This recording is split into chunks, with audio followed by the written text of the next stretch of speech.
छोटे से गांव में विवेक नाम का एक युवक रहता था। बचपन से उसकी माँ उसे एक ही बात सिखाती थी। बेटा, जब दुनिया मुंह मोड़ ले, तब राम नाम मत छोड़ना। रघुवर राम कभी अपने भक्त का हाथ नहीं छोड़ते। लेकिन जिंदगी हमेशा आसान नहीं होती। विवेक का परिवार खेती पर निर्भर था, लेकिन एक साल बारिश नहीं हुई। फसल खराब हो गई, घर की हालत खराब होने लगी और कर्जा बढ़ने लगा। विवेक शहर जाकर काम ढूंढने लगा। हर सुबह वह भगवान राम का नाम लेकर निकलता और शाम को खाली हाथ लौट आता। कई जगह काम मांगने गया, लेकिन हर जगह से वही जवाब मिलता, अभी जगह नहीं है। धीरे धीरे उसका मन टूटने लगा, लेकिन उसकी माँ रोज उसे समझाती, राम जी देर करते हैं, अंधेर नहीं। एक दिन पिता की तबीयत बहुत बिगड़ गई। दवाइयां महंगी थीं और विवेक के पास पैसे नहीं थे। वह अस्पताल के बाहर बैठकर रो पड़ा और बोला, हे रघुवर, अब मैं क्या करूं? सब रास्ते बंद हो गए, अब तो बस आप ही सहारा हो। उस रात उसने बहुत रोया, लेकिन रोते रोते राम जी का नाम लिया। जय श्री रघुवर राम। जैसे उसके दिल से एक भारी बोझ उतर गया और भीतर हल्की सी शक्ति महसूस हुई। अगली सुबह विवेक मंदिर गया। वहां एक बुजुर्ग महात्मा उसे देखकर बोले, बेटा, मन में बोझ रखकर भगवान के दरबार नहीं आते। भरोसा रखते हो तो चिंता छोड़ो और सेवा करो। सेवा में ही सच्चा रास्ता मिलता है। विवेक ने उनकी बात मान ली। वह रोज मंदिर की साफ सफाई करने लगा, फूल सजाने लगा और आने वाले भक्तों को पानी पिलाने लगा। उसकी सच्चाई देखकर लोग उसे पसंद करने लगे।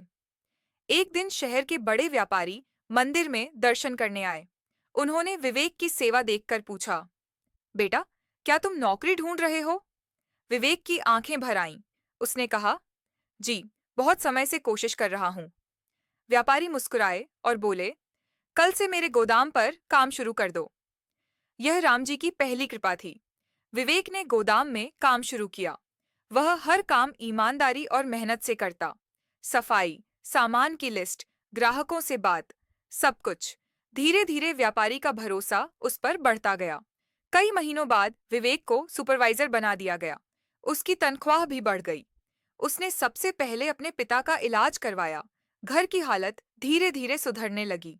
माँ रोज भगवान के आगे दीपक जलाती और कहती, रघुवर, आपने मेरे बेटे की सुन ली। लेकिन जिंदगी फिर एक परीक्षा लेकर आई। एक दिन गोदाम में बड़ा नुकसान हो गया और कई कर्मचारी विवेक को ही दोष देने लगे, जबकि उसकी कोई गलती नहीं थी। लोग बोले, इसे नौकरी से निकाल दो। विवेक डर गया। वह रात को राम जी के सामने बैठकर बोला, हे रघुवर, मैं सच्चा हूं, लेकिन दुनिया झूठ का शोर मचा रही है। अगर आप साथ हैं तो कोई मुझे गिरा नहीं सकता। उसने आंखें बंद की तो मन में वही आवाज आई, सत्य की रक्षा हम करते हैं, धैर्य रखो। अगले दिन जांच हुई और असली गलती किसी और की निकली। विवेक निर्दोष साबित हो गया।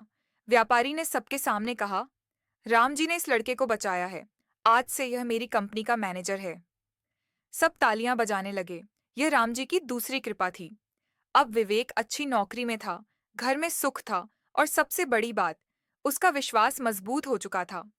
वह रोज मंदिर जाकर सिर्फ इतना कहता, रघुवर, आपने तब पकड़ा जब मैं टूट चुका था। आप ही मेरे जीवन का सहारा हो। उसने मेहनत और भगवान के आशीर्वाद से अपना छोटा सा व्यवसाय भी शुरू किया। उसकी दुकान चल निकली और लोग उसे सम्मान से राम भक्त विवेक कहने लगे। एक दिन एक छोटा बच्चा उसके पास आया और बोला, भैया, आपकी जिंदगी कैसे बदली? विवेक मुस्कुराकर बोला, राम जी सबकी जिंदगी बदलते हैं, बस दो चीजें कभी मत छोड़ना, एक अपनी मेहनत और दूसरा रघुवर राम पर भरोसा।